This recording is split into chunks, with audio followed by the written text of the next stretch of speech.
Hi, I'm Carson Carrico, and I'm here with my guest. Zoe Deverly. We're going to be talking about sibling psychology through the mediums of Thor and Loki today. Two very interesting fellows, right, Cece? I agree. I know that in the Marvel movies, Loki's portrayed as this evil god of mischief. How is he portrayed in Norse mythology? Well, actually, in Norse mythology, he was a lot more about balance and change. He wasn't necessarily evil. He was just somebody with characteristics that people didn't normally like, and he was also very different from what had been considered the Norse stereotype. This very tall, blonde, strong warrior Viking, which is what we see in Thor. And a lot of the reason they have such a close relationship because they're such complete opposites, and they really balance each other out. And that plays a lot into their sibling rivalry that we see within the Marvel universe. Even though Thor and Loki are not related, they have this kind of sibling bond, and this bond is very typical to form between even two friends, and people can form these very close relationships even though they are not of blood, the same blood. And I feel like with those close relationships, we get into this kind of zone of friendship where even though we Thor and Loki aren't blood related, that they can still bond with each other. Now, I know you studied Loki in Norse mythology terms, Mm-hmm. and I want to know kind of what his philosophy is, what he brings to humanity. So I think Loki represents the not so pleasant parts of a person and humanity, which is why he takes on this role as somebody who is evil. He's really encompasses balance. He balances out these more godly gods that we have, the Odins and the Thors, with this much more down to earth realism.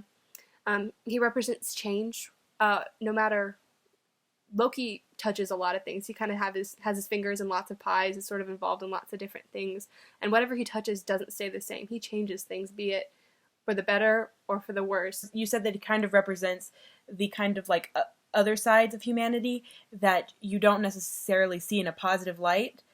How much do you know about psychopathy? Not a ton. I mean, I'm not a psychologist.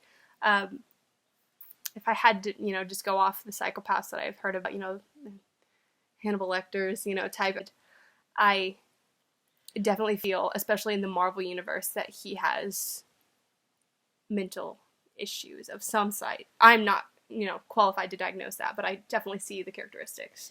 With there is no category of psychopathy. It was narrowed down to a couple of traits in the DSM-4, which is kind of this book that has a bunch of mental illnesses, and it spiked from the third one.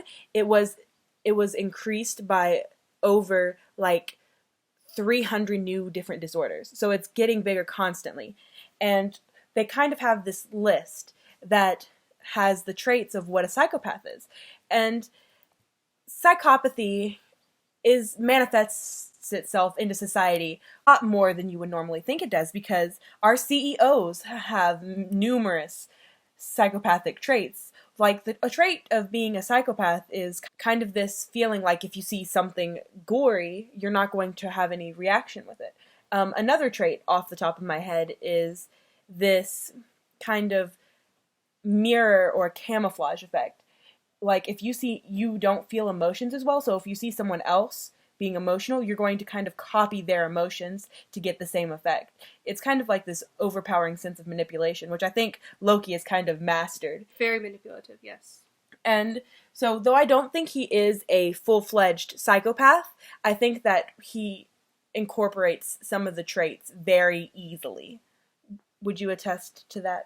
I would definitely agree that that's sort of included into the whole parts of humanity that we don't really love to talk about. Going off of that, though I don't think he is a full psychopath, I think he does have impulse control disorder, which is this disorder where you're very emotionally grounded, and so when, let's say, something doesn't go your way, you're going to react and in worst case scenarios black out and just commit these horrible actions. Like an example would be a kid losing a card game and then going and throwing anything closest to him. Mm. I don't know if I agree that Loki is impulsive. I in my mind, think of him as much more of a cold, calculated type killer. I think of him as somebody who I think he has impulses, and I think, especially in the Marvel universe, he's, kind of quick to anger. But I also think he's very thoughtful and deliberate in the way he does things. I don't think he's the Thor type. To me, Thor is very much like, oh, you dishonored my family, well, let me hit you with Mjolnir. I don't think Loki is like that. I think he's very much more cold and calculating. That being said, I'm sure he'll stick a sword in you just as much as the next person would, but I think he thinks about it a lot more. And we see this in, the sort of well thought out takeover of Earth and, say the Avengers, that he thinks about it a little bit. He also gets himself in plenty of bad situations, though, so I can definitely see him, especially in Norse mythology, getting into situations from impulse that he then has to get himself out of. And I feel like that concludes, we've hit the point of how Loki has been affected by both nature and nurture, and we have also hit how Thor and Loki relate to humans, and how Loki and psychopathy and as well as impulse control disorder relate. I feel like we really hit all aspects of the gods in general. Yeah, and I'm really glad we get this opportunity, because I do think they have a very interesting relationship.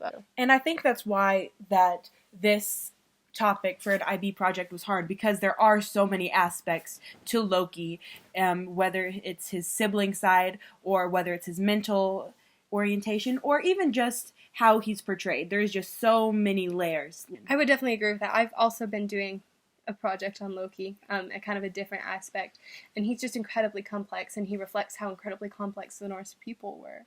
And I also think it's very difficult to say that Loki is like this or Loki is like that, because there are so many different Lokis, and he changes personality with each one. So it's very difficult to dig out who true Loki is and all those different representations of him. But I think we've done a pretty good job.